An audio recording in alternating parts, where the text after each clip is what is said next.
always look to the sky. The Dr. Sky Experience is on the air. 77 WABC. Now, here's Dr. Sky.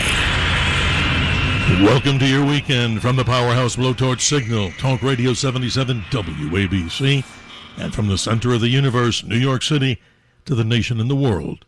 Welcome to another edition of the Dr. Sky Experience, a show that talks about many of the mysteries, the realms of astronomy, space, aviation, weather, American exceptionalism, and stories of celebrity guests. We like to call it a sort of a theater of the mind, with your participation at 1-800-848-9222. That's 1-800-848-WABC. And while you're at it, why not download the WABC app? So if you're in our theater of the mind, there are many other rooms to explore with all the other great hosts here 24/7. Great content, as many people tell us. Tonight's adventure, we'll be talking with somebody who has been a guest here on the radio show, talking about the great mysteries of the universe. And one of his original op-eds in the Fox News portion sounded something like this: Is heaven real? Science may reveal where God's eternal kingdom, that is, exists. You can get in touch with us and be part of our discussion. We love critical thinking, and of course, we love dialogue with you. I'd be remiss if I didn't thank our helmsmen, both Bill and Jackson. When you call in, they make sure, ladies and gentlemen, that the signal is as loud and as good as you would expect from a radio station that's been around well over 105 years, heard in 173 countries, all 50 states, and I'm even confident, though I don't have empirical proof, but being positive that we're heard way out into the universe. Some have described the Dr. Sky experience, that is, as an antidote to negative news fatigue. So welcome to our theater of the mind. Tonight's adventure, we talk with an exceptional individual who's been here about a season ago. Who is he? Dr. Michael Gillan, a renowned scientist, author, and television personality, famous for his journey from being a strict atheist to a devoted Christian throughout his scientific studies. He holds threefold Ph.D. from Cornell University in physics, astronomy, and mathematics. He was an award-winning physics instructor at Harvard University. And he served as the Emmy Award-winning science editor for ABC News for 14 years, appearing regularly on Good Morning America, 2020, Nightline, and World News Tonight. And with that, a hearty welcome. Doctor, thank you so much for spending time with us on these mysteries of the universe, as we talked last time with you about a new movie that you've created, The Invisible Everywhere. Thanks for being with us, my friend. Well, Steve, thank you so much. You know, I got to say that it's worth getting up in the middle of the night just to hear you say theater of the mind. I love how you say that. How about that? And it's so cool. It's like you're a veteran, brother, and I just have so much respect for you. I'm looking forward to our conversation. We're talk about the theater I do of the mind, too, man. Whoa, let's go. Well, that's a true, a friend of mine, I'm not the genius at all in this, but I say this very confidently, a good friend of mine who was in broadcasting for a long time, and I know you know him very well from your time at ABC, Mr. Hugh Downs. We had a conversation one time, and he said, in the old days, radio was like a theater of the mind. So I guess I'm reproducing what he said, but I know, Doctor, you had a lot of contact with the great Hugh Downs. Am I correct?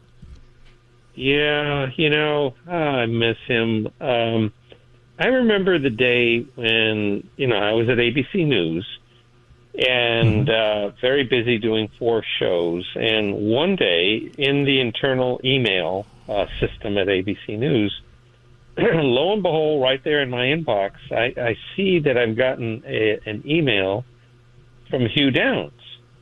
Now, I had never met Hugh before that, and I'm thinking, why in the world is Hugh Downs sending me an email? And, he was doing 2020, and a great gig. So I opened the email, and he was inviting me to lunch. He wanted to take me to the Lotus Club, which is a big, private club in New York City. Yes. Very exclusive. And, of course, I said, yeah, let's do it. But I was just puzzled on the way to the lunch. I was just thinking to myself, why in the world is, Hugh Downs asking me to have lunch with him? Sure. And I just remember arriving at this club. He was there waiting for me, and we went up. As I recall, we had to go up one flight of stairs. And the first thing, and you'll appreciate this, the first thing he says to me once we sit down, and the waiter gives us their menus. So we're sitting there looking at each other for the first time. And the first words out of his mouth is, Michael, what do you think about the Anthropic principle? Wow. And I just like, I'm thinking, what? This is not what I'm thinking. Hugh Downs is asking me about the Anthropic principle. And by the end of that lunch, Steve, I mean, it was, I'll never forget that lunch. It was epic. What a legend. I realized that this man had a first-class mind, that's first of all. Sure. And second of all, just had this enormous and really serious and very deep and broad understanding of science. It was just, that lunch could have taken an hour. I mean, it probably ended up being a couple hours. It could have been 10 times that. Absolutely. So that was the beginning of our friendship, and it only deepened. And sure, I just remember one more little observation, just to kind of add color. No, please, this is exciting to hear. No. So here we are, just these two guys sitting in the Lotus Club. First of all, elegant place, just super. Everything is just first rate, as you can imagine, right? Yeah, absolutely. But the thing that I noticed about Hugh right off the bat was how impeccably groomed he was. Exactly. Right down to his fingernails. I mean, his fingernails were perfectly manicured. To the point I've never, rarely seen a man have such beautifully manicured fingernails. And then the other thing, of course, impeccably dressed, cufflinks on his shirt, just real old school. Absolutely. But just an elegant man, haircut just right, not a hair out of place. But the thing above all was his first-rate mind. So to me, I'll always remember, that's the image I will always have of Hugh, of this elegant man with elegant in every respect, including his mind. He had an elegant mind. Well, you bring up his mind. His friendship. Yeah, absolutely, Michael. And you bring it up because, just to bring our listeners up to speed, he's sitting there asking you an opinion of the cosmic anthropic principle, and we'll bring our listeners into the fold here. The laws of physics, tend to have the universe predisposed for life. And I'm sure you could elaborate it on an even more, higher level plateau here, because what a guy. I mean, I spent time with him when he was in an assisted living facility out here in Arizona. And we became kind of sort of friends. He would invite me into his personal apartment. We would have conversations. But what's so amazing about that? I mean, I got to talk about you and want the listeners to understand more about you. And by the way, folks, if you're just tuning into the Dr. Sky Experience, a privilege and honor to have Dr. Michael Gillan, from his time, of course, and continuing to provide us with great cutting-edge documentaries and science information. His 14 years appearing regularly on Good Morning America, 2020, Nightline, my God, Ted Koppel, I remember Ted, and World News Tonight. Those are amazing stories. I mean, and let's start off with your background so the listeners understand that you were certainly not born with a silver or golden spoon in your mouth by any means. Tell us your original, where were you born? Where did you grow up? And tell us some of those stories. Yeah, more like a wooden spoon, maybe. I don't know. Certainly wasn't silver or gold, that's for sure. No, look, I was born in East Los Angeles, so right off the bat, I'm born on the wrong side of the tracks in L.A., right? Sure. Right in the middle of the Mexican barrio. I'm like 5/8 Mexican, 2/8 Spanish and Cuban, and 1/8 Austrian. And so beautiful combo. Quite a combo, like a little mini United Nations, I guess. But my dad was a journeyman carpenter. I remember him coming home from work, smelling of sawdust. He would make cabinets. He was a cabinet maker. And that's how he earned a living. And later in life became a lawyer, but much later. That was when I was much older. Yes. But when I was growing up as a kid, he would go off to work, a journeyman carpenter. My mom was stay at home. I had two sisters, and I just remember. I don't want to say this. We were poor, obviously, but my mom was just a genius at juggling paying bills. I remember her used that expression too. She would have to juggle to pay the bills, because we didn't have enough to pay them all at once. That's a skill, you bet. That's a big skill. Yeah, it is. And she never learned how to drive.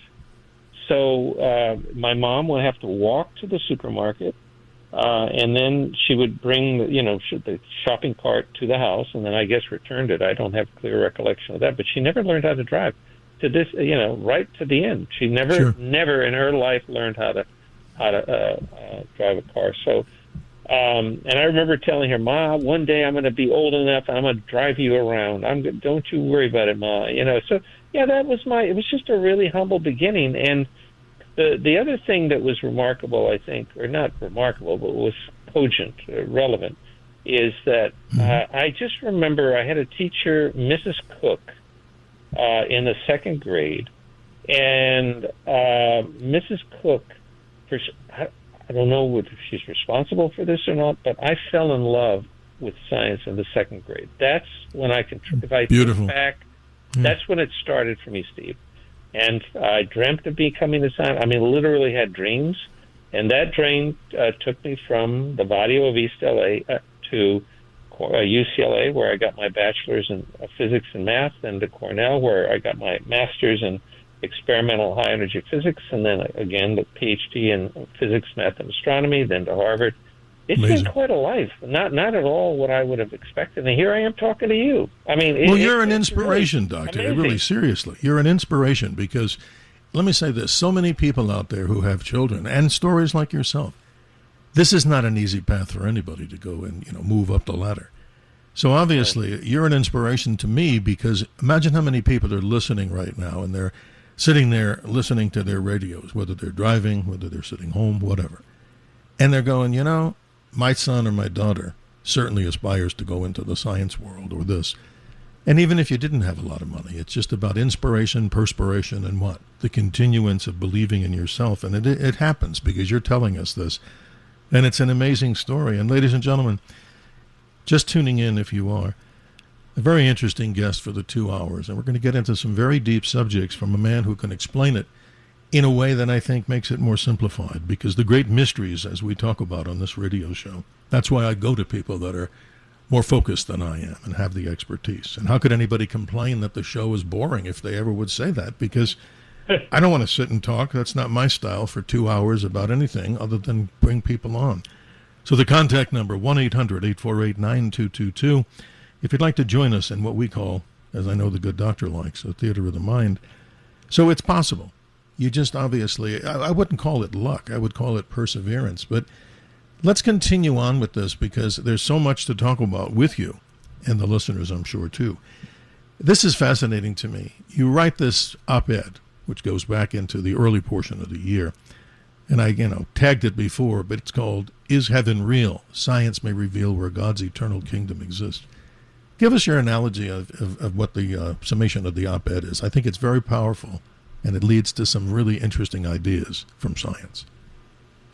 Well, I'll be happy to. Let me preface it by saying I've written many op-eds for Fox News and for other publications as well.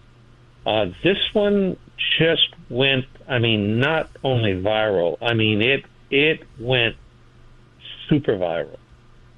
In fact, the editor at Fox News called me, and I'm not at liberty. She told me not to disclose the total number. She said, but we've never had an editorial like this before. So that, just to give you an idea, and I didn't know that would happen, Steve. I do like the reason I like the concept of the theater of the mind is because I guess if I look at myself honestly, I am an intellectual. I am someone. Yes. Since I was a little kid who fell in love with science and really was bullied and was kind of an outsider, a nerd, I have always lived in my mind. I'm I'm someone, even at my age now, and trust me, I'm not in the second grade anymore. Right. Nor am I, my friend. I know. But I love the age I'm at. But even now, Steve, I mean, what drives me to get up in the middle of the night to talk to you about this? Because this is who I am. This is every single day when I wake up, all day, Steve, I'm asking deep questions about the universe, about ourselves, about God. And there isn't a moment, I don't think, when I'm just not engaged mentally. All right, so that's all preface. Let's get to that op-ed. So Please.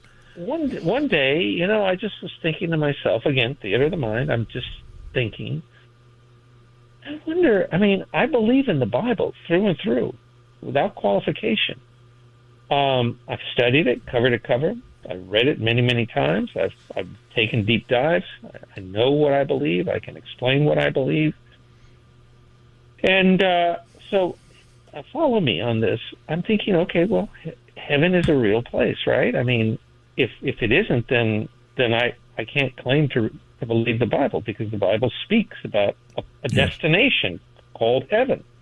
So naturally, as a scientist, as someone who's an intellectual, I'm thinking to myself, well, where exactly is that? And I remember when a little guy, we adopted him when he was 4, sweetest kid in the world. He's the love of my life, along with Mrs. G.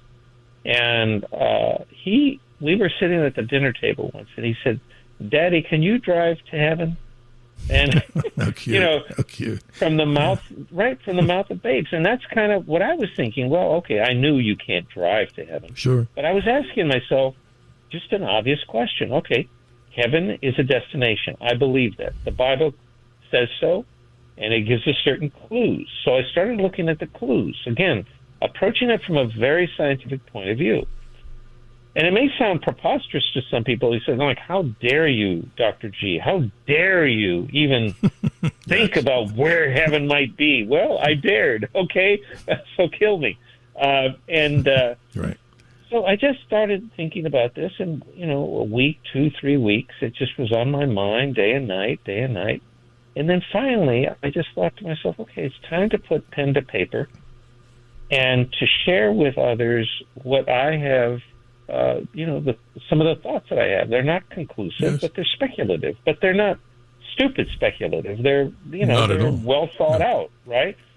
And so the gist of it is that I thought to myself, well, one clue is that, number one, it is a destination, but it isn't. It's not located in conventional space and time. Let's start there. That's like the first thing that's obvious, right? Heaven doesn't exist within space-time. Why? Because it is described in a way that just doesn't conform to the normal laws of physics in normal space-time. Okay, so that was one check. So if it isn't located in conventional space-time, what does modern cosmology tell us about extra space-time? What if anything exists beyond space-time? Does modern cosmology have anything to say to us about a realm that exists beyond space-time? And bingo, that was my insight, because the answer is yes. Modern cosmology, it's part of our cosmological theory, there is something called the cosmic horizon. It's about 270 billion trillion miles away. So you ain't going to get there in a car, and you're not going to even get there in an airplane. You're never going to get there. In fact, yeah, right? that's fascinating. That's amazing. Do we have time? Do I have time, Steve, or do you need a few? We're approaching a hard break. You know this as a pro, but I'm saying you got a few more minutes. But I want to remind people, and not to cut you short, that your questions and comments here. That's why we have the Theater of the Mind. 1-800-848-9222. And I pose that question to the audience. Do you believe in heaven? Is it real? And what our good doctor is going to talk about. And remember this, ladies and gentlemen. He'll tell you in his own words. He was on the opposite side of the religion side as an atheist. And now through his transgressions and also his experiences in learning, he has moved to a different realm. So we've got about 3 minutes, but I know that's impossible to do on a technical subject, but please take the opportunity. No, I think we can take it right up there. The reason I'm calling your attention to this thing called the cosmic horizon, what is that, you might be asking? Dr. G, Sure. what are you talking about? This horizon that's 270 billion trillion miles away. Let that sink in. What is it? Well, in order for me to explain it to you, you have to remember that the universe is expanding. Now, when people think of the expanding universe, they think of all the stuff that's inside the universe that's expanding. Well, yes, it's true. But more to the point, space itself is expanding. That's the thing you have to keep in mind for the rest of my explanation. Space itself is expanding. And the further out you go, the faster it's expanding. So you reach a point, the cosmic horizon, where the expansion velocity is actually the speed of light. Oh, Amazing. Okay. Well, what happens at the cosmic? What happens beyond the cosmic horizon? Well,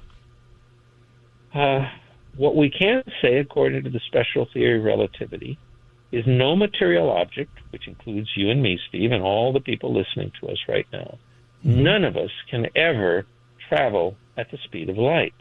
All right? So we can approach the cosmic horizon. We can theoretically, in our mind, in the theater of our minds, we can imagine ourselves approaching this cosmic horizon, moving faster, faster, faster, faster, approaching the speed of light. But we can never actually reach the horizon. It's beyond our reach. And that was another bingo for me. It's like, bingo, because heaven is beyond our reach in this life, right? So, and furthermore, heaven is a realm that, populated by non-material objects. Again, bingo, because at the cosmic horizon, where space itself is expanding at the speed of light, the only things that can inhabit that cosmic horizon beyond are non-material objects. So Totally I started amazing. piecing all of these things together, and my speculation is that perhaps that's where heaven is located. It's located either at the cosmic horizon or beyond the cosmic horizon. Now, there's other things that I added to it you'd have to read the op-ed to get the full Exactly. treatment. But you're giving that's us good basically information the on idea. something. And boy, I tell you, it went viral worldwide. I mean, worldwide. It was amazing. It's very exciting. That is a fascinating story. Cosmic horizon. And can I tell you, Steve, one more? Yeah, go ahead. It was even reprinted in Popular Mechanics. Somebody said to me, "Oh, I saw this article about heaven and cosmic." I said, "Well, yeah, that was me. That was." It was even in Popular Mechanics. Anyway, that's how, when I say viral, it just went crazy. It's an amazing article, an amazing guest, ladies and gentlemen. You now are entering, hopefully, into the theater of the mind. 1-800-848-9222. We take your calls. And, of course, we love critical thinking. That's something that everybody out there, along the lines of common sense.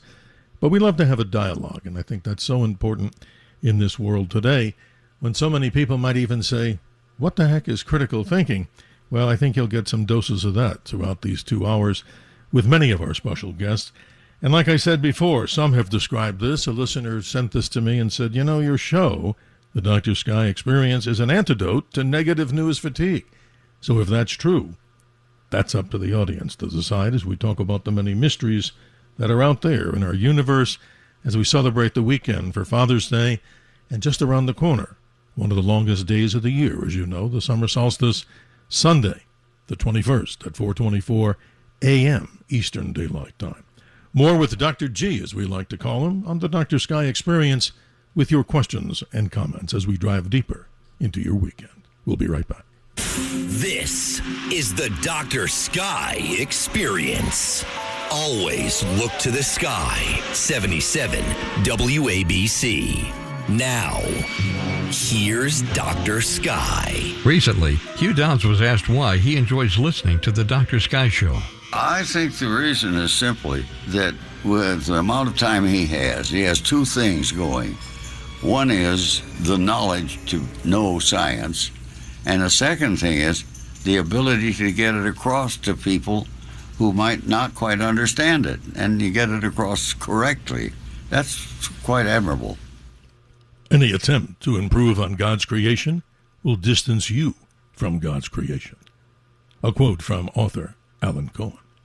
32 minutes after the hour, thank you for being in our theater, the Theater of the Mind, the Dr. Sky Experience, heard far and wide, not only here, but around the world and around the nation. Our special guest, Dr. Michael Gillan, a vast broadcast experience, and he's also very involved, as we'll get into a conversation this hour and hour two, with a documentary and a movie he created called The Invisible Everywhere. And you can learn more about that at theinvisibleeverywhere.com.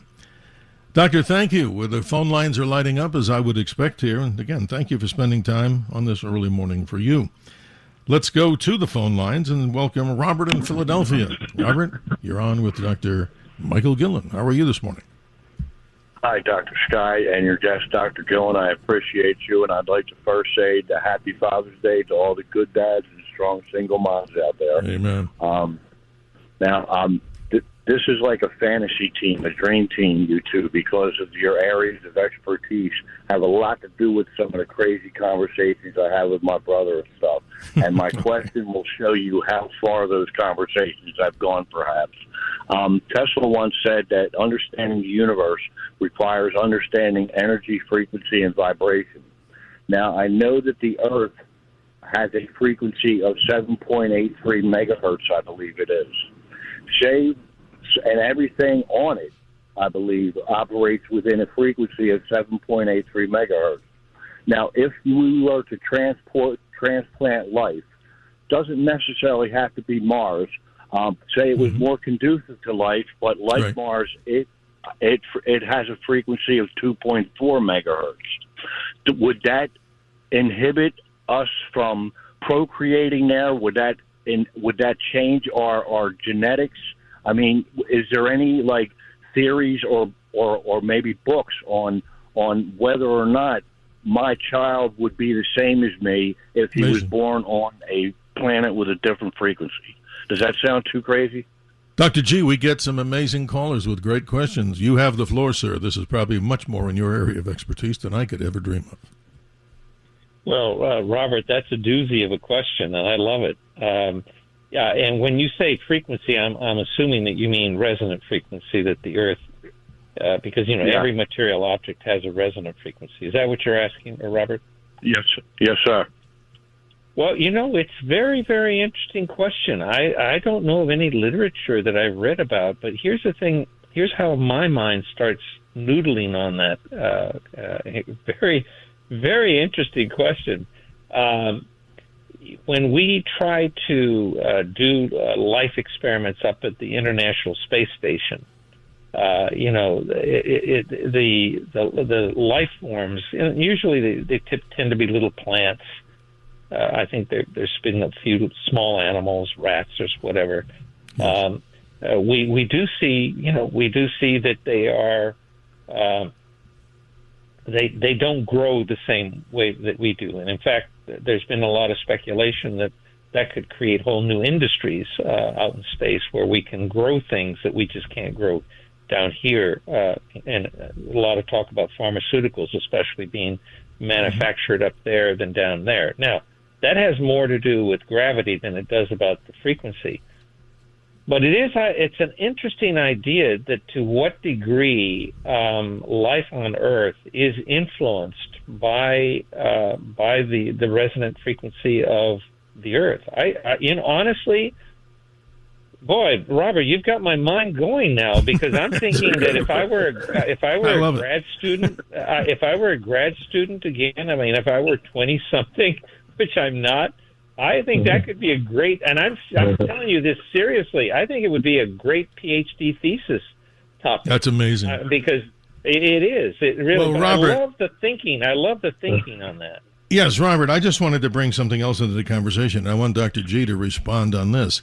If because of all the increase in artificial frequencies here on the Earth, I mean, I'm not, saying our 5G is horrible, I don't know enough about it, but with all the spurious radiation, right, Dr. G, and all the other frequencies, would you not think, Robert and Dr. G, that has a serious effect on what the harmonic of the natural Earth is? And I think it's pretty much Well, I think I might have answered my own question, but Doctor, talk about that. I mean, with so many frequencies, I mean, it's becoming almost impossible to enjoy the natural frequency of our own planet, right?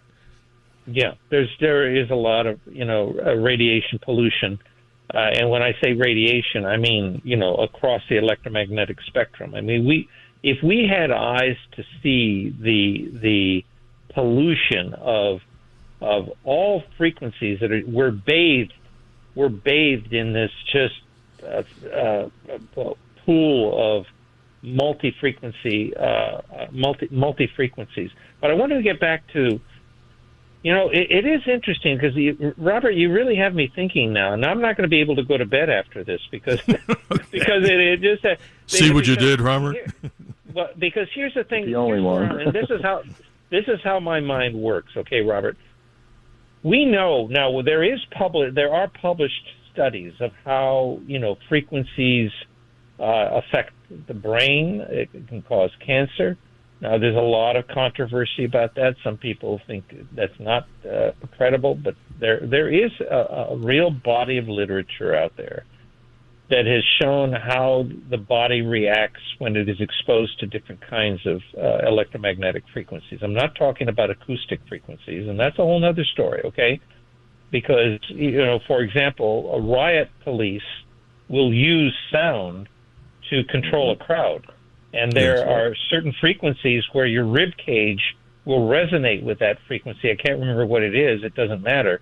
But if you hit somebody, say a crowd of rioters, with sound of this particular frequency that causes people's chest cavities to resonate, it becomes very uncomfortable, and people will flee from sound like that. So I'm thinking out loud, Robert. I'm not really answering your question because I don't think anybody's ever done research on that. But what I'm saying to you is that's a starting point. That would be a starting point to answer your question. That we do have studies that show that, number one, we are bathed by many frequencies of the electromagnetic spectrum that have real effects on our health. And we know even on the acoustic spectrum that the body reacts. The body reacts to those frequencies. So I don't think it's outrageous to contemplate the possibility that the Earth's fundamental resonant frequency has a real effect on the creation of life here on Earth, and then the maintenance of life on Earth. Bravo. Well, this is interesting, Dr. G, and I wanted to respond to Robert here on something too. This is my opinion. So far, we've only touched the surface with the many theater of the mind callers into the Dr. Sky experience. But so far, Robert, if I had the ability, I would give you a free pass to the snack bar right down the road here or right behind us, because I think that's very interesting. But, Robert, I got to mention something, and the good doctor doesn't know this. I spent a lot of time in the law enforcement world. Wow, what a big change from this. What am I talking about? Yeah. Well, we had an experience where I was at one of these trade shows, and we were talking about 10 years ago about acoustic weapons and how they work. And this company had one. It looked like a big stop sign, about the same size as like a dish. And the guy told me to go to the other side of the Las Vegas Convention Center, and he said, I'm going to do something, but let me tell you what I'm going to do. I said, okay. He said, I'm going to beam this across there, and this is like a long couple of 100 feet. Well, good gosh, Robert, and everybody listening to this, Doctor, that was the worst thing I ever experienced, because it sounded like white noise banging my brain around, and I was that far away. And now, which is another subject that I'd like to cover someday, look at what's happening with these discombobulator devices that they're talking about. Exactly. 60 Minutes did a big exposition. Yes. Right. Yes. And what the heck is it? And the worst one of all, and I had no personal experience in this one, is a microwave suppression weapon that they stick on top of like a Humvee. And if you want to get an unruly group of people to move, you beam that toward them, and it's as if you stuck your head in a microwave oven. Now, I'm not into hurting people, but Robert, that's my take on it, and you've given us some inspiration here. So you get the last word, really, Robert, before we go. Anything you'd like to add? Yeah. Well, first, I think after thinking about it that despite all the electromagnetic interference we're putting up there, we have as much effect on the resonance vibration of Earth as our activities have on climate change. And secondly, speaking of frequency and vibration, Dr. Gillan, I know that Dr. Sky was influenced by Hugh Downs, but you have to admit he sounds a lot like Lou Dobbs, does he not? You guys have a great weekend, man. I appreciate it. Yes, he does. Hey, Robert, thank you so much. You have a good weekend. Happy Father's Day, Robert. And the Theater of the Mind continues, ladies and gentlemen, 1-800-848-9222. And the other number, 1-800-848-WABC, if you have one of those older phones that you just press the buttons on there. And I say it all the time because we're proud of it. Download, why not, the WABC app? Because, Doctor, it takes you into many other portions of the Theater of the Mind, so you can kind of stay in there for quite a long time, and people seem to tell us that they enjoy it. We're almost up against another break here, but what I want to do, I want to have you, obviously as our guest, be able to explain some things in a finality here and continuance. So your television, and I should say more appropriately, your experience back when we had you a season ago, this whole movie that you created, The Invisible Everywhere, this is what I'd like to get into when we come back from the break. But on a local note, I just wanted to share this. We always do a kind of a sky update for our listeners out there because they're interested, obviously, in what they can see. So in the Northwest, as you look in the clear nights that are hopefully around here, there's Venus, Jupiter, and the planet Mercury, all forming a beautiful line in the northwestern part of the sky. And then we also find out that for our listeners right there, at the center of the universe, New York City and its environs, one of the longest days, obviously, that we talk about the summer solstice. Actually, the sun rose earliest in New York City on the 17th of June, 5:23 a.m. Eastern Daylight Time, and your lengthy sunset goes to 8:31 p.m. on July the 1st, giving us an incredible amount of daylight in the New York metro, where you have to look up your own town as the solstice continues on Sunday. You get in the New York metro area 15 hours and 6 minutes, which translates into what, Dr. G? 906 minutes of intense sunlight. So make sure you have an SPF on you to protect you from the heat of the sun. We'll be right back as we take our next break here in the Theater of the Mind. We'll get to Mike in the Lower East Side, and how about all of you out there that are out there in cyberspace and wanting to come into the Theater of the Mind at 1-800-848-9222. We'll be back momentarily. The Dr. Sky Experience is on the air. 77 WABC. Now, here's Dr. Sky. Hi, this is Evelyn Champagne King. It would be a low-down dirty shame if you didn't listen to the Dr. Sky Show. Everything living on Earth is created by God, within the frames of time and space. A quote from poet Sundale Adelaja as we continue here with our special guest. We call him Dr. G, and we hope that you'll be partaking in the Theater of the Mind. Doctor, thank you for calling. Thank you for being with us. Let's go to the callers as they continue to move in and rock in. Let's go to line number 3 and welcome Mike. You've been patient on the Lower East Side. How are you this morning? How are you doing, Dr. Sky and Dr. Gene? And I always respect a physicist that's a God-fearing man because he says the truth. Now, first of all, there should be another. We have the speed of light, speed of sound, but there should be another speed, and that's the speed of prayer.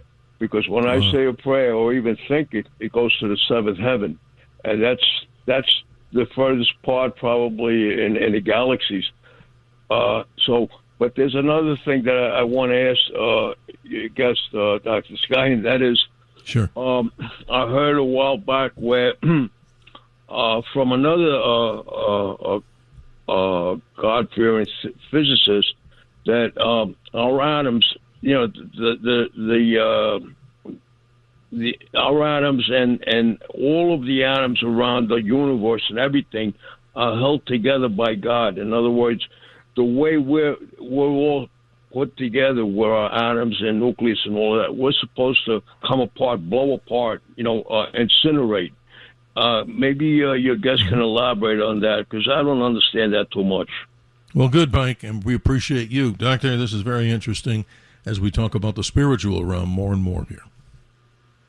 Yeah, well, Mike, thank you for your questions. I'd like to focus on that speed of prayer. I think it's an interesting idea because what we've learned in quantum mechanics, and this directly speaks about the speed of prayer,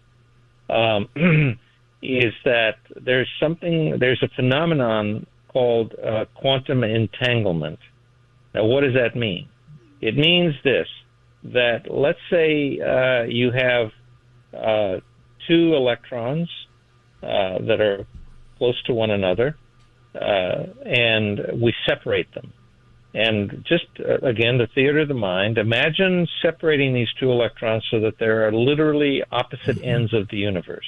I see. Okay, opposite ends of the universe. Okay, you're with me? Now, the question is, if if something happens to one electron, or the first electron does something, it is immediately communicated to the other electron, not at the speed of light, but simultaneously. It's really quite remarkable, and it's something that Einstein actually did not like when it was first discovered. He called it spooky action at a distance. Spooky action at a distance. That sounds funny to people. It is kind of comical from a genius like that, but go ahead. Yeah, right. Well, he said it in German, and I don't want to try to replicate it. It's a very long German word, but translated it means spooky action at a distance, and that's very apropos of prayer, because if you think again, it was like that heaven discussion we had earlier. Just allow yourself to think for a moment. Open your mind and ask yourself this: okay, you believe in prayer. I believe in prayer. How does that work exactly? Mm-hmm. Exactly? How is it that we down here on Earth can communicate with a God who is completely somewhere else? How does that work? It's not acoustic. It's not electromagnetic. Well, quantum entanglement offers us a possible solution. Amazing. That because, remember, God knew us even before we were knit in our mother's womb. In other words, we began our life long before we were born into this world, long before we were even conceived in your mother's womb. We had an intimate relationship with God, so that we were like those two electrons. God and us are like those two electrons. And then we were separated, right? We were separated from God, and we entered our mother's womb, and then we were born into this world, okay? So when we are now separated from God, right? But we once upon a time, at the very, very beginning, we were part of God. God breathed His Spirit into each and every one of us. So how do we communicate with this God? Well, possibly through quantum entanglement. Just like those separated electrons, they maintain their kind of intimacy. Those two electrons totally are amazing. Now separated, right? Mm-hmm. And then we are the same way. Even though we are separated from God, we maintain this kind of intimacy with God, and that intimacy is what explains why and how we can pray to God instantaneously. Mike, I appreciate you. I appreciate you, Mike. If you'd like, you get the last word here, because this stuff is deep, but when somebody brings in the spirituality side of it, it's quite fascinating, as the good doctor's explaining. Do you have a follow-up for us, Mike? And I appreciate your interest. Yes, I appreciate you guys, and because, people that believe in God, are not afraid to humble themselves to say that, yes, it is God that's keeping us together, and not letting us go, and thank you to Dr. Sky, too. You're fantastic. Well, thank you for the kind words, but it's all about the great guests, and I do mean that. And again, thank you, Dr. G, for being with us as we talk about these great mysteries and put it into concepts, because as you know, I mean, you are a living example of this. You had professed the atheistic side many, probably, I don't know the number of years, but as we run out of time here, I got to ask you this, and it's so important for the listeners to hear, and we promise if we don't get to everybody in this hour, if you're kind enough to stay on the line, we will do everything we can to get you into hour number 2. When did you make that transition from what you say, in your words, from the atheist side of the universe as you looked at it, to this transgression to move over to the spiritual side and the side that we're now talking about? I would say I was in my late 20s. up until I entered grad school at Cornell, all right, in my very early 20s, what would I have? I guess I would have been, 20, 21 when I entered Cornell as a grad student. I was still an atheist, by which I mean science was my God. I believed that science could answer all my questions. I didn't need a God. Now, I wasn't a hostile atheist. I want to make that clear. I was never, Okay. I can't remember ever being a hostile atheist. You know, there are hostile atheists. I hear from them every day. They just, they not only not believe in God, they just like, they are just, I don't know, they're just very aggressive. I was never that.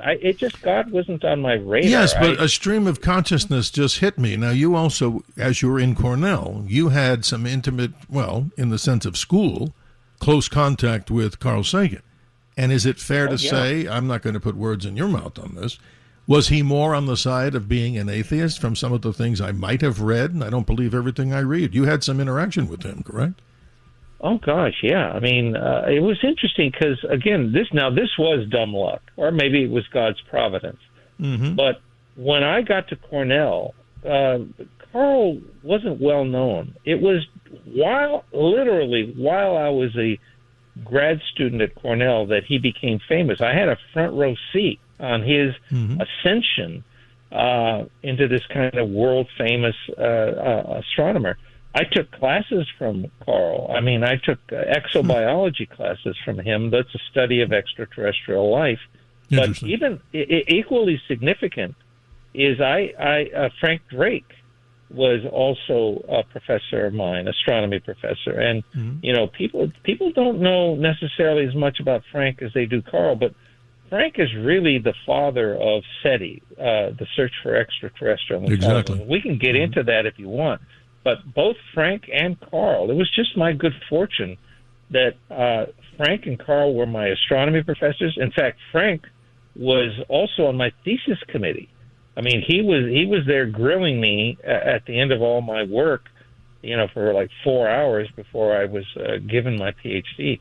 So I knew Carl. Carl was not an atheist, and in fact, I just posted something on my social Well, thank media. you for clarifying that, because things that you read, the misgivings that you read in the world of the internet, see, that's interesting to hear from somebody who was ringside to the whole thing. Yeah, but Doctor, we hate to cut anybody short, but you understand from the physics world, the space-time continuum, we're going to have to do what we call a momentary break in our theater of the mind here in just a moment.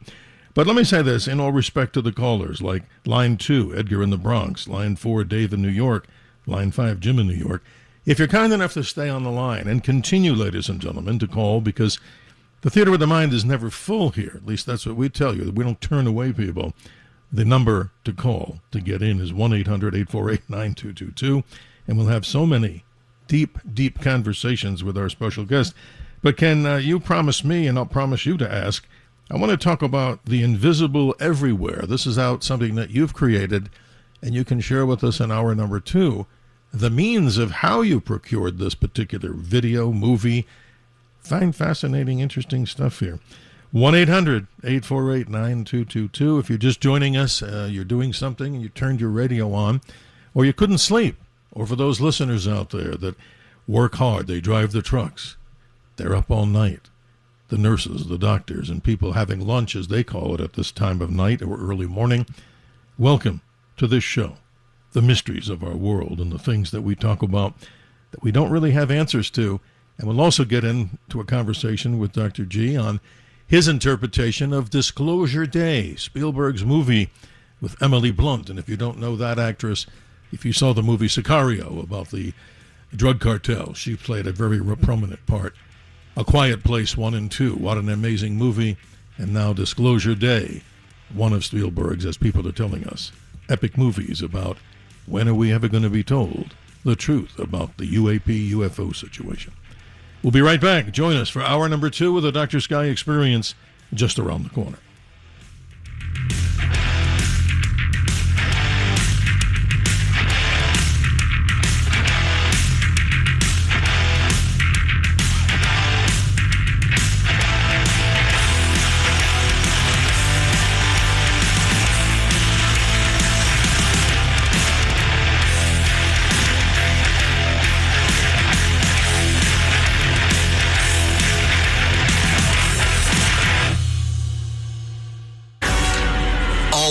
Let's look to the sky. The Dr. Sky Experience is on the air. 77 WABC. Now, here's Dr. Sky. Dear weekend here from this powerhouse blowtorch signal. Talk Radio 77 WABC. Proud to be broadcasting from the center of the universe, New York City, to the nation and the world. Welcome to a program that we call the Dr. Sky Experience, a show that talks about the great mysteries from the realms of astronomy, space, aviation, weather, and celebrity guests with stories of American exceptionalism. We like to call it a theater of the mind, and if you'd like to join us in that theater with your questions and comments to our very special guests, the number is 1-800-848-9222. Dr. Michael Gillan is with us, a vast experience in broadcast.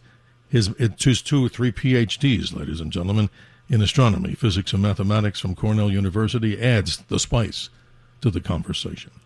Dr. Gillan, thank you for joining us, and I want to thank our helmsman before time runs out for both Bill and Jackson, who are making sure that everybody can be heard.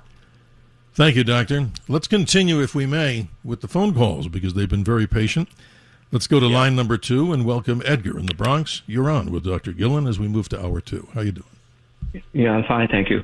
Yes, remember that the telescope, the last telescope that went out left the planet Earth, and it went out into the universe to peer better, to see aspects of the universe that could not be seen when these telescopes were within the atmosphere of the Earth.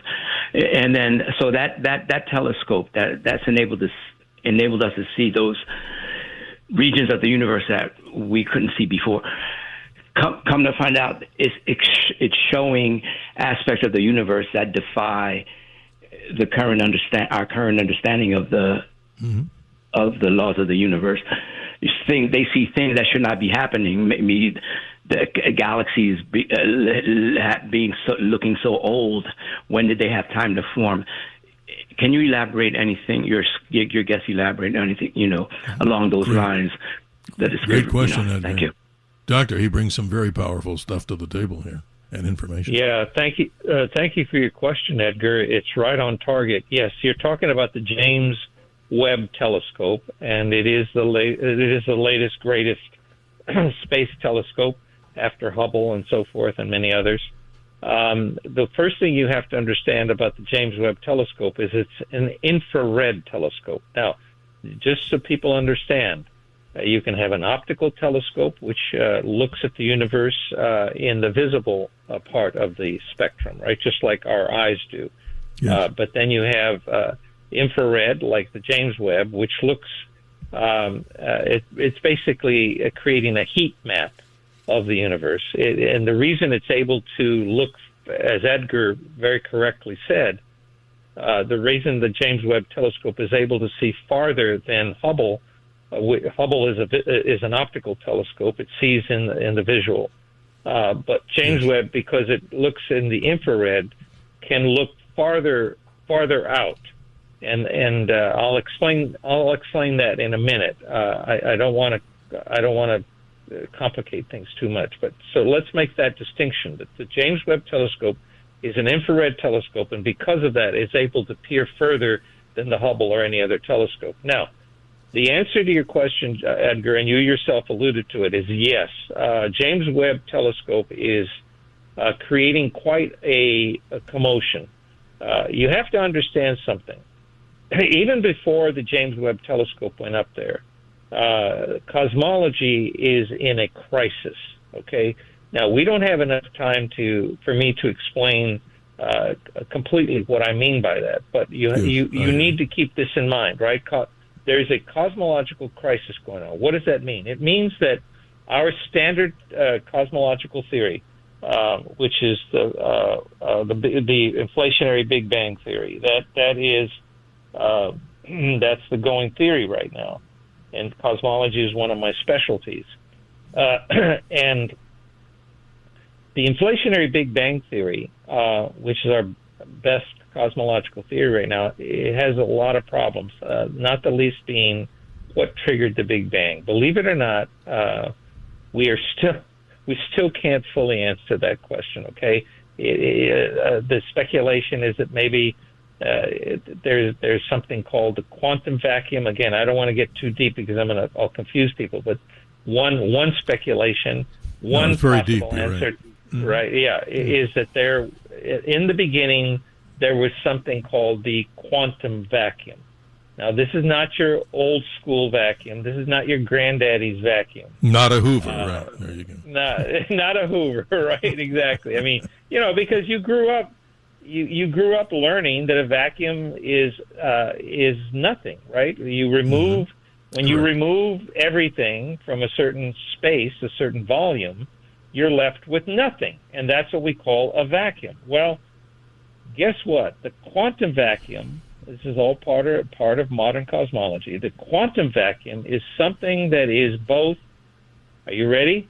Nothing and everything at the same time. I told That's you. That's amazing. You can't even, yeah, right? And you can't even comprehend it, right? It's just so unbelievable. You cannot. Right. It's so crazy. But this is science's answer to how everything began. It began with nothing, which is also everything.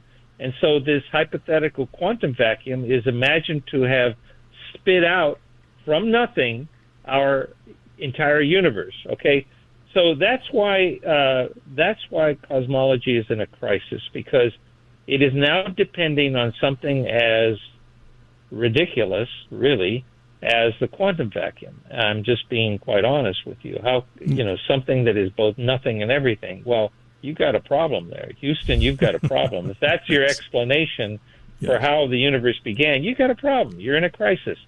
So now you add what James Webb is looking at, deep into space.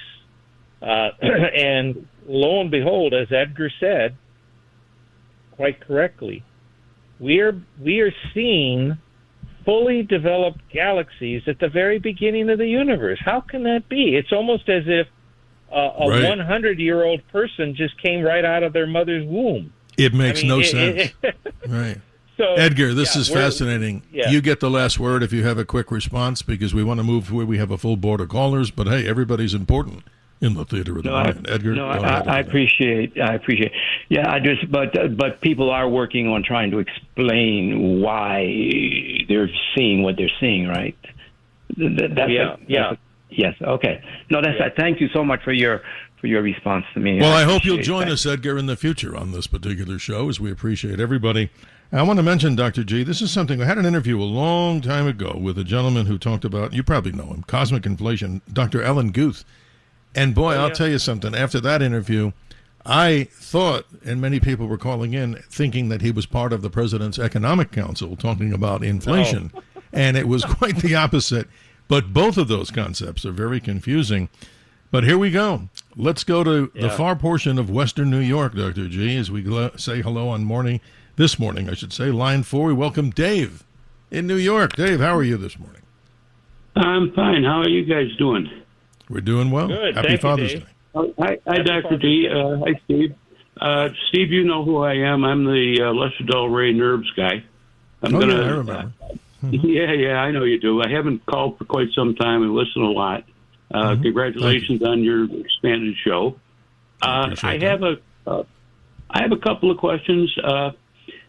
First of all, about 20 or 25 years ago, my wife was watching the news at 6 o'clock, and she told me that somebody had come up with a weapon. It wasn't really a weapon, but it was a way to disable people. It was a sonic thing, and it reacted with the voluntary muscle control of the nervous system. And I'm assuming it was an oscillator and an amplifier. However, a friend of mine who's long gone now noticed that all the speakers, you used to be able to buy tweeters that went 150, 200,000 cycles a second, and all of a sudden, all his parts catalogs went to less than 25,000. Wow. So my question on that is that related to the crowd control things they use now? Because this guy actually developed this in his garage and made a pistol out of it. and tried to sell it to the military. And the military says, oh, no, we did all that stuff back in the 50s, and it doesn't work. It can't control it, and it bounces back on people. And so he went to Mattel, and they made it as Mattel. a toy. That's hilarious. Yeah, I got to laugh. They manufactured, they actually produced it as a toy, and they sold it. And what happened was, shortly after that, every one of those went off the shelves. The government bought them all back, and they must have been confiscated the patent. I don't know. But all I can assume is it was some kind of an oscillator that made a frequency and a sound that reacted with the voluntary nerve or muscle control of your nervous system. No, we hear you, Dave. I think the military... Yeah, in the military, in Venezuela, there was a concept called the discombobulator. But, Dr. G, I don't know how much you're up on that particular subject, but obviously if it relates to physics, you're a go-to guy from what Dave's talking about. Yeah, absolutely, and Dave is right. I mean, the government, whenever the government says, oh, no, don't, that doesn't work, that's when, that's when you know it really does work and you need to pay attention. But, yeah, the discombobulator was used in Venezuela. That was the first thing they did. I mean, it was like before the jets came in and seized Maduro, they bathed this entire area around Maduro's compound with these sound waves, the discombobulator. And it's easy enough to think of it this way. You've seen the old wine glass demonstration, right? When you hit Absolutely. a wine, yes. right, a wine glass, when you hit that wine glass with just the right frequency, it's resonant frequency. And by the way, when I was teaching at Harvard, this was one of the favorite demonstrations we would do in our physics classes. The kids would love it. I'd have the pretty wine glass there, a nice French long stem wine glass, and then I would have this big loudspeaker right next to it, and I would slowly but surely increase both the volume and then adjust the frequency, close in on the resonant frequency. And you could see it. I would have a video camera on the wine glass, and you could actually see it to start deform, and then the deformation would get worse and worse and worse, and then it would shatter. Well, the same principle it holds with the discombobulator with these riot control weapons that I was talking about. And don't forget Cuba. Remember, there was this complaint about people feeling very uneasy. They didn't know what was that. That was probably subsonic. You don't hear it, right? It's like a dog whistle. You don't hear it, but if it's just the right frequency where it either messes with your muscles or with your rib cage or with your neurons, it can be very, very, very uncomfortable. We have some guests, Dr. G, that are scheduled in the future here talking about more specifics about the Havana syndrome and the things about the discombobulator. But I mentioned, and I don't know if Dave heard it during hour number one, but I remember in the law enforcement experience world that I was in, these weapons, acoustic weapons, and I'm sure they're still out there, even in bigger strengths, but that's a story for another time. Dave, thank you so much for being part of our show. We appreciate you always calling in. Thank you, Dave. Let's continue. Line number 5. He's been patient. Jim in New York. You're on with Dr. G. How are you? Good evening, Dr. G. Good morning, Dr. G and Dr. Scott. Love the conversation. Anytime it goes to Bible and Christianity, it really grasps my heart. And Dr. G, for a very educated, super educated guy, you have a very down-to-earth, jovial demeanor. You don't come across like an intellectual. You explain the terms in, regular person terms, which is very, very nice to hear. Well, thank you, Jim. Can I just tell you before you ask your question? Sure. It was because growing up, I was this oddball kid. Most of my family never went past high school. They were laborers. But they were smart people. They weren't stupid. Just because you don't go to college doesn't mean you're stupid. Common sense. Right. Common sense. And, and my aunts and uncles, they were all hard workers, laborers. But we would have our family reunions, and because we're Hispanic, it would be very loud and rowdy and loving. I mean, family was very important, is very important. Beautiful traditions. Yes. Yes, and they would say to me, "Okay, Mikey, what are you learning in school?" And if I started, using fancy language, boy, they would bring me down to size. Like, hey, buddy, let's no fancy language, no fancy pants. Explain it to us like like a human being. Like, okay, and we're not stupid. You don't have to talk down to us. Just tell us what you.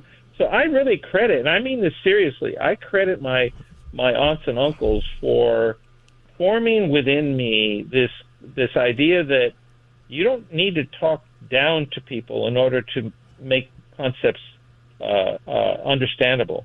And when I was at ABC News, and even now, when I'm interviewing a scientist and they get all high and mighty on me and they start talking all this fancy, I'll stop the camera or I'll stop the microphone. I say, hey, come on, stop with that, okay? You're showing off. You're just being, your big ego here. That's why we love you, Dr. G. You're talking about complicated subjects. But, Jim, did you get a chance? If you have a question that you want to direct to Dr. G, you have the floor. Go ahead. Oh, yeah, well, again, no problem. I enjoyed your answer to that. I come from a very similar family. Blue collar, came from nothing, but and you'll strike up conversations with people. You don't realize how intelligent they are, and they never spent a day in college or so. Especially today with the internet and YouTube. I mean, I'm an information freak my whole life, and I've got a lot stronger in my Christianity, very strong, very many supernatural things have happened in my life that I can't explain, where God's intervened in so many ways. And the closer you get to Him, the closer He gets to you, and you really do know that God's real. The more you get into the Bible, and really intelligent teachers like Dr. Charles Stanley, Dr. David Jeremiah, those type of people, they really explain the concepts, without all the hype and ritual and and you say it so well. Let me jump in here that the term polymath is a word that if people don't know what it means, it's interesting. There are so many people we know that do not have an advanced degree. Obviously, Dr. G, you've given us, your background and some of your resume, but you are a down-to-earth guy. But isn't that interesting, Jim? That's a subject we call a polymath, right, Dr. G? That's somebody that, maybe they have some special inspiration that they weren't taught in college, because as the great dirty job Mike Rowe always used to say, and I think he would agree, all knowledge does not come from college. And no disrespect to you, Dr. G. You've brought us down to a level of common sense, which we love. Oh, yeah, and Jim mentioned Charles Stanley and David Jeremiah, both of whom I have a lot of respect for. I actually went to David Jeremiah, my wife and I, when we were visiting San Diego, went to his service.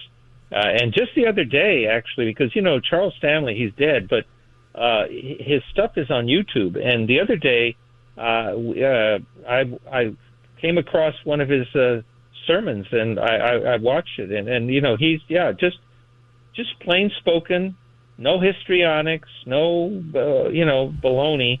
He's solid, man. And, boy, he knew his Bible. That man knew his Bible. Incredible. And I have a lot of respect for that, Jim. Well, Jim, thank you for bringing us from the high stratosphere down to earth like everybody should be, even though we talk about complicated subjects. Jim in New York, thanks for your time with us. Thank you, Jim. Hope you'll be part of our show in the future. As we race toward the bottom of the hour number 2 here, we have a few moments. Let's go to line number 3 and welcome Tom. You've been patient. Tom in New Jersey, good morning. Yes, good morning. I have 2 things. They're both equally interesting. The first one, I always heard that the chemical makeup of the human body is equal to the chemical makeup in stars. And the second one, I heard about this only one time in my life, that the FBI has a lie detector test, but it's not like the traditional one. What it does, it looks at your eye. I think it looks at your pupil, and it can tell instantaneously if you're lying or not. And I was wondering what you can tell me about that. That's amazing. Yeah, Tom, great. I'll tackle the first question first. If you look at the chemical makeup of the body, and I actually, interestingly enough, I talk about this in my movie, The Invisible Everywhere. It is comprised primarily, like 99% of the chemicals in our body are about six or seven or eight chemicals. Okay, you have carbon, obviously, oxygen, hydrogen, potassium, and a lot of if you think about modern cosmology, getting back to what we were talking about earlier about cosmology, the idea is that in the evolution of the universe, the universe is mostly hydrogen, and then next is helium. In other words, the lightest of all the elements, right? And so where did the heavier elements come from to fill in the periodic table? Well, we believe that those were cooked up in the cores of stars. In other words, you begin with hydrogen, you begin with helium, but then you in the middle of stars, because it's so hot, it's almost like a foundry. It's a manufacturing place where we manufacture the heavier elements. So I remember Carl, my professor, Carl Sagan at Cornell, he's the one who coined the term, at least this is the first time I heard him say it, was he said, we are made of stardust. Now, that has become a very, popular saying, but I believe Carl was the one who first came up with that back in the 70s. That's amazing. That's what he's referring to. Yeah, that's what he's referring to. Tom, we're short on time, but if you can get out that second question, we may have to have the good doctor answer it after the break, but continue, because we've just got a few minutes before the hard break. Okay, the second question is, I heard a long time ago about the FBI has a lie detector test. It's not like the traditional one. They look at your eye, maybe your pupil, and they can tell instantaneously if you're lying or not. I was wondering what you could tell me about that. Thank you, Tom. Yeah, briefly, it's true. If you look at the Bible says the eyes are the window of the soul, right? And scientifically speaking, it's true that we can tell an awful lot from a retinal scan or just even looking at the pupil, whether it's dilated or it's constricted. That can reveal to us, just like a conventional lie detector test, looking at your various other parts of your body, your nervous system, but your eyes reveal a whole lot. And so the FBI, and I had a friend who worked with the FBI many years ago. He's now long retired, but he was actually part of developing that. He was working on that as well as fingerprint. Amazing stuff. The current computerized fingerprint system. So yeah, you're right on target there, Tom. Thank you. No, thank you, Tom, in New Jersey. Appreciate all the callers, and especially when we talk about this, and I know the good doctor would agree, the great discoveries in physics seemingly translate to our daily lives more and more as we apply some of these things that you're talking about, Dr. G, and that so many people around the world are concerned with. When we come back, we'll continue, folks. If we haven't gotten you on there, we'll do our very best, as always. And anyone else that'd like to join our Theater of the Mind, 1-800-848-9222. We will, of course, hold, if you'd like to hold, Sal in New Jersey and Carl in New Jersey, line 4 and line 1, and everybody else that'd like to call in on the Dr. Sky Experience. But I promised, Dr. G, I'd like to get into a discussion of your Invisible Everywhere, the movie that you created with the help of artificial intelligence, of all things, and then discuss maybe some of your responses to this whole UFO story that people are out there scratching their heads going, the government's giving us all this information, but what do we really know? When will we ever get to true disclosure? That and so much more. I'm Steve Cates, Dr. Sky. My email, drsky@wabcradio.com.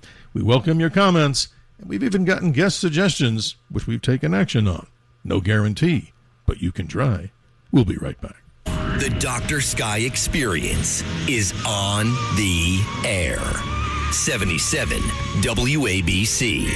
Now, here's Dr. Sky. Hi, I'm Don Isles. I worked on the software for the lunar module when it landed on the moon. You're listening to the Dr. Sky Experience. We all draw breath and life from the same source of creation. A quote from Bryant McGill and his famous book, Voice of Reason. 32 minutes after the hour, we continue with Dr. G. The phone calls keep coming into the Theater of the Mind.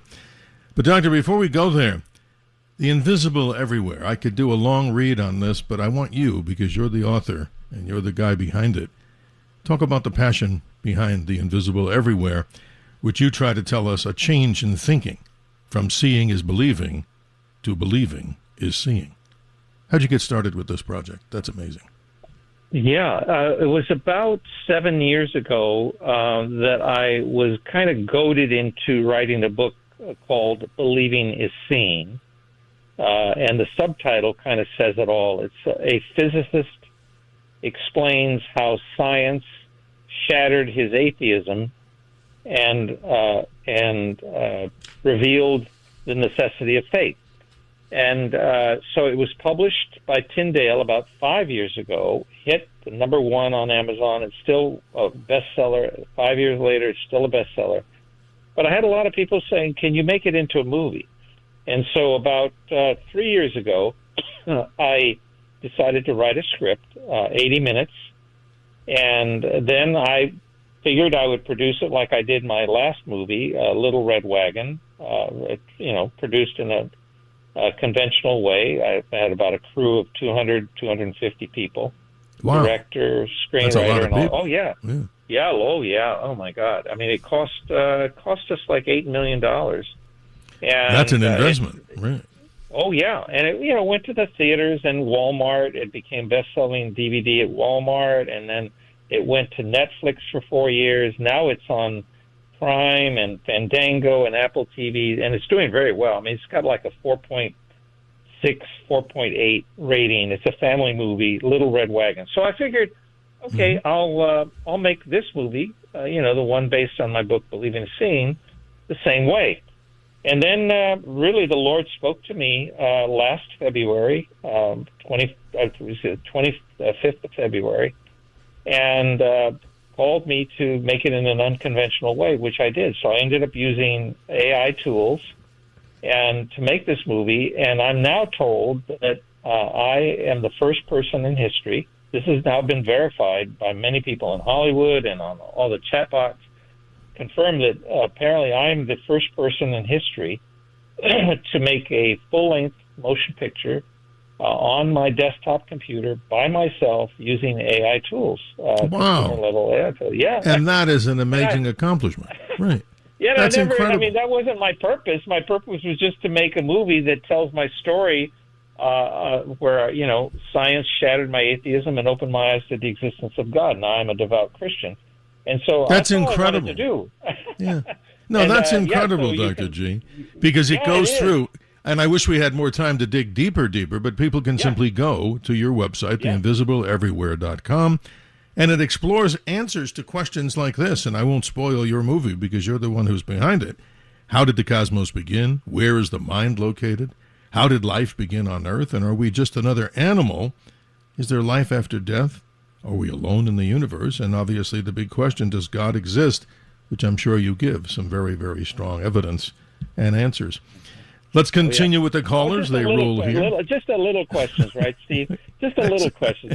That's just the simple part. Where do we get into the No, tough but stuff? people who have watched it, I mean, the movie is doing incredibly well, and people use words like mind-blowing, mind-expanding, awesome, transcendent. I mean, I'm proud of that movie. I have to say, As 80 well, you minutes, should. and you will see how science points so clearly to the existence of God. Anyway, I and the listeners may call on you to ask how they can replicate things in their own specialty areas, because exactly. literally, the sky is the limit. Let's go to line number 1. Sal in New Jersey. You've been patient. You're on with Dr. G. Yes, Dr. Sky. It's the first time calling your radio station. Thank you. I always listen to you when you're on. Now, concerning what Mr. G is, his first name Mike? Michael. Yes, Michael. Yes. Yeah. Dr. Yeah, Michael well, Gillan. Yeah, you have a biblical name, Michael the Archangel. Yes, sir, I do. Why I mention that, because I'm into God and reading his words. And in the Bible, this is what Christ, God, saying. Like you just mentioned a while ago on the radio, that he knew us before we were born. Well, it is the truth. I am a Catholic Christian all my life, who was born to know about God as a Christian. At one time, I was very much into the church. I became an altar boy. I wanted to become a priest. I get to the age of 18, graduate high school. One day I wake up and I don't want to learn to be a priest no longer. Didn't go to the seminary. I tell my father, take me down so I could sign up for the military. So I go and sign up, the Air Force. I asked to go to Vietnam. Where does our government send me? They send me to South Korea, where I met my wife, that I was married now almost 60 years. How beautiful. Oh, wow. Beautiful, beautiful. Congratulations. That's beautiful, Sal. God bless you. Thank you. And thank you for your service. That's not the end. What I want to say, what you were saying about the invisible everywhere, that is God. That's why we can't see it until after we die. Then we see the invisible everywhere.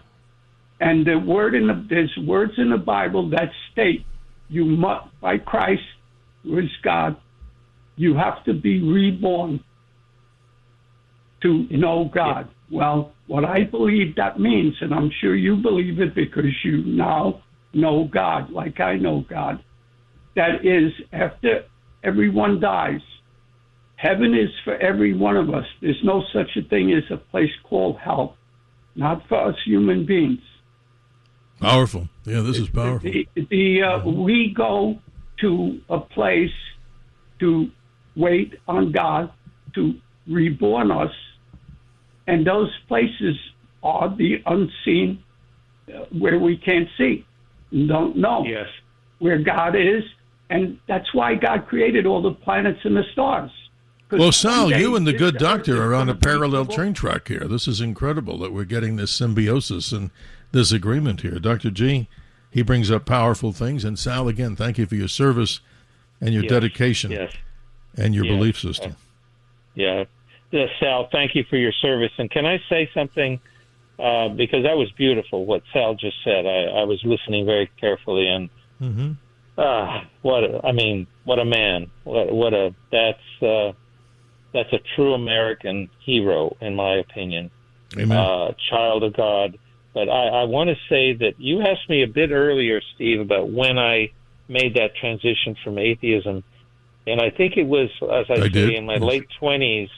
And one of the things that started me on that transition is that I discovered in grad school that most of reality is invisible. And I thought to myself, well, then how can I possibly live with the motto, seeing is believing, if I can't see 95% of the observable universe? So I had to ditch that motto. Sure. And that's ultimately when I came to the motto, believing is seeing, which I explain in the movie and in the book. But what I want to say apropos of what Sal is saying is that the reason I came up with the title, The Invisible Everywhere, is precisely because of what Sal just said. When as a scientist who has devoted his life to studying the universe, most of which is invisible, what I explain in the movie is that people will say, atheists will say, well, I can't believe in God because he's not visible. How can I believe in an invisible, guy in the sky, is what they'll say in a very sarcastic way, right? How can I believe in some invisible thing up in the sky? Well, most of the universe is invisible. Do you believe in the universe? Correct. And you say it, Doctor. You say it, not to steal numbers from you, but the whole point is when I do these programs for people in different locations, I tell them, and I'm sure you would concur, we only see, ladies and gentlemen, 4% of the visible universe, the baryonic matter. So what you're talking about with your degrees and your expertise here, and the connection to what you're talking about in the invisible everywhere, I'm using your words, and here we go. It's a quote. Seeing is believing, but now believing is seeing. How amazing. Yes. Yeah. No, it's true. So when I say the invisible everywhere, it's because when I study the universe, I see the invisible God everywhere. I see his fingerprints everywhere. So that's why I came up with the title of the movie, The Invisible Everywhere. And when you see the movie, you'll see what I mean. By the time you seeing the movie, 80 minutes, you will see God everywhere from that point on. Unless you're deaf, dumb, and blind, or you're just willfully ignorant, you will see God everywhere the way I do now, having spent my whole life studying the universe. It's powerful stuff, Dr. G. And Sal, again, thank you so much for your participation here. Thank you, Sal. It means a lot, as all callers. And we're going to come up on that break. I keep saying it because, right, Dr. G., Einstein talked about the space-time continuum, and we talk about, I always like to say, my role here is like an air traffic controller. I'm doing the best I can to get the planes to come in and the planes to go out, and it's a balancing act to try to do this against the time constraints. But again, we're having a great time, and I appreciate you.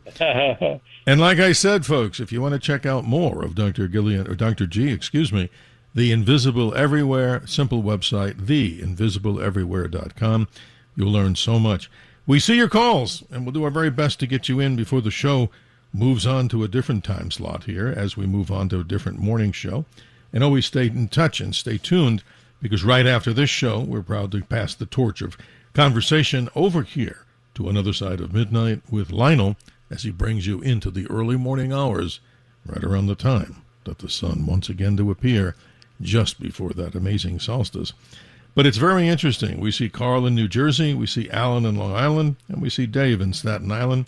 We'll do our very best to get everyone on the air. But please remind me, Dr. J, I'd like to get your response, even if you haven't seen it, to Spielberg's Disclosure Day and your story about the whole UFO situation. Stand by tomorrow evening. Two very special guests, a husband and wife team, John Craig, and his wife, EJ. They've set up an incredible website, which we'll talk about UFO tracking using AI and so many other very serious websites to help you document any sightings that you see. We'll be right back. This is the Dr. Sky Experience. Always look to the sky. 77 WABC. Now, here's Dr. Sky. Hi, this is author and former presidential speechwriter James C. Hughes. When you look up at the sky tonight and you see that moon, you think upon the fact that this one person had the experience of his life in helping to write the words that are on the moon in the plaque that was left on the LEM vehicle.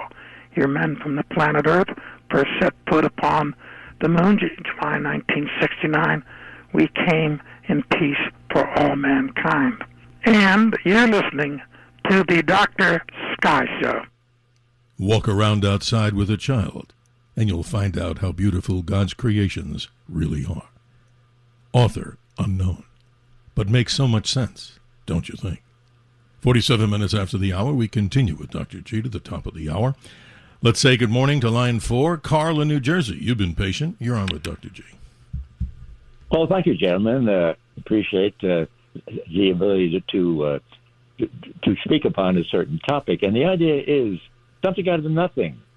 The notion of quantum foam, something out of nothing. Now, if we think about that, that kind of defies the major concept in science, which is causal relationships. There's a cause for every effect. So if you follow the cause for every effect for phenomenon that occurs, it turtles all the way down. For every effect, there's got to be a cause until you wind up with a cause uncaused. And that uncaused effect happens to be a creator, a cause effect, the beginning of all the different causal relationships. So it seems to me that the label quantum foam is a way of maybe replacing the word creator, a God. And that's a substitute, it seems to be, or could be, for the notion of an initial cause, rather than say God.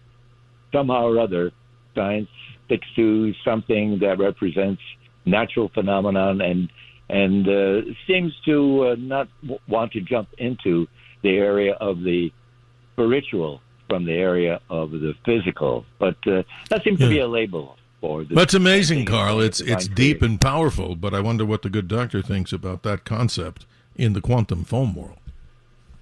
Well, I think Carl nailed it. That's exactly it's exactly the case. This is the cosmological crisis that I was talking about. That science is struggling now. It's finding itself in a position where it has to come up with something that is really a surrogate God. And the quantum vacuum is that for science. Remember, the Bible says, in the beginning, God created the heavens and the earth, right? That's what Genesis 1:1 says. Yes. Now, modern cosmology says, in the beginning, there was a quantum vacuum, and the quantum vacuum created the heavens and the earth. So, this is why I wrote a book some years ago called Amazing Truths, How Science and the Bible Agree.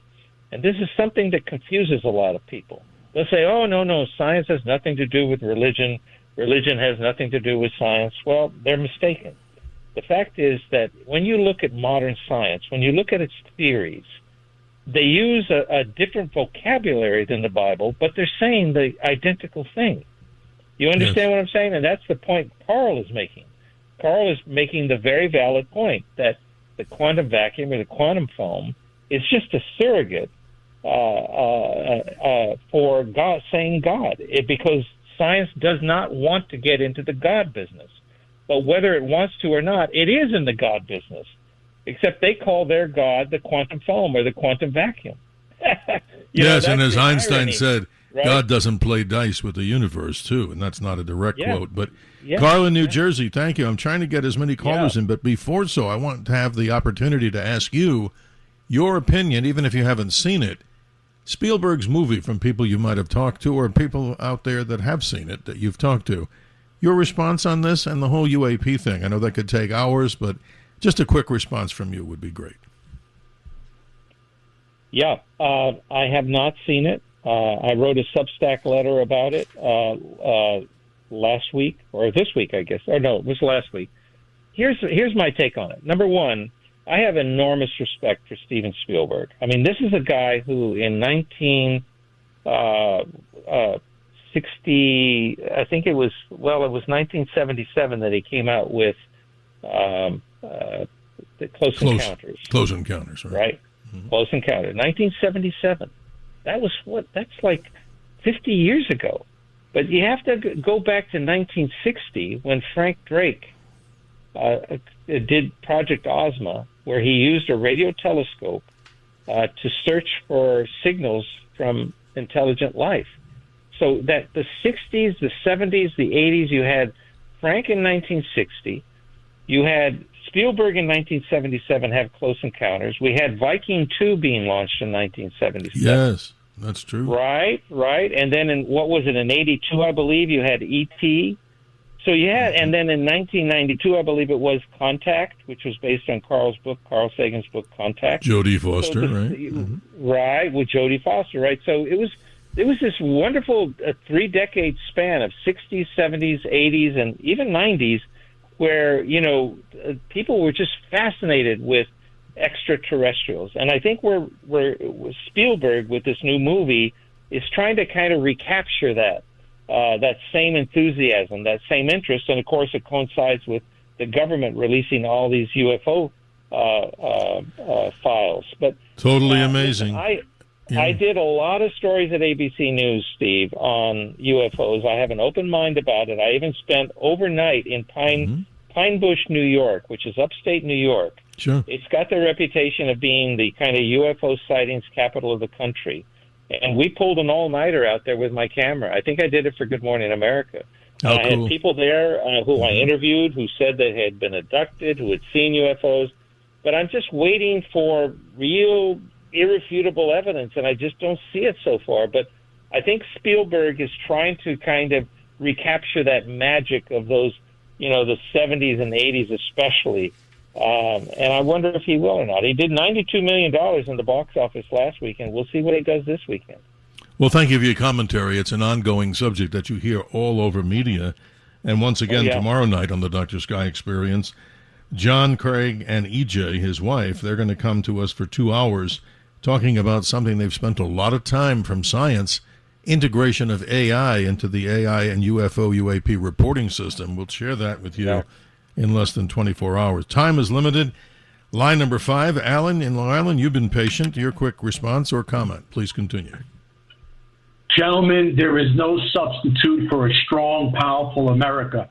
Back in 1991, Saddam Hussein, during the first Persian Gulf War, lit up hundreds of Kuwaiti oil wells. And Carl Sagan said, because of those fires, we're going to have an atmosphere winter. But no, enter Paul Revere, the legendary oil well firefighter. And those firefighters, they put out those oil well fires.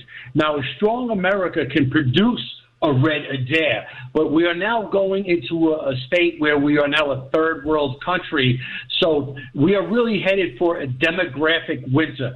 I'd like to ask the guest, could we withstand a demographic winter? Wow, powerful, Alan. Yeah, can I just say something? It's really interesting what Alan said, because I actually covered the Kuwait War for ABC News. Now, here's what's interesting. He's absolutely right. And I remember when I got on a plane here, I must have been from New York. I got on a plane, and it was on a Sunday, and Sagan was on 60 Minutes. And it's exactly what Alan says. Sagan was quoted, he went on the air at 60 Minutes, and he said, these oil well fires are going to create a nuclear winter, et cetera, et cetera. It's a very apocalyptic, typical, very alarmist language. Okay, and I have a lot of respect for Carl, but he was dead wrong with that. Now, when I got to Kuwait, I realized, I did a quick calculation about the vertical velocity. What kind of vertical velocity would the fire and the smoke have to have in order to get into the stratosphere?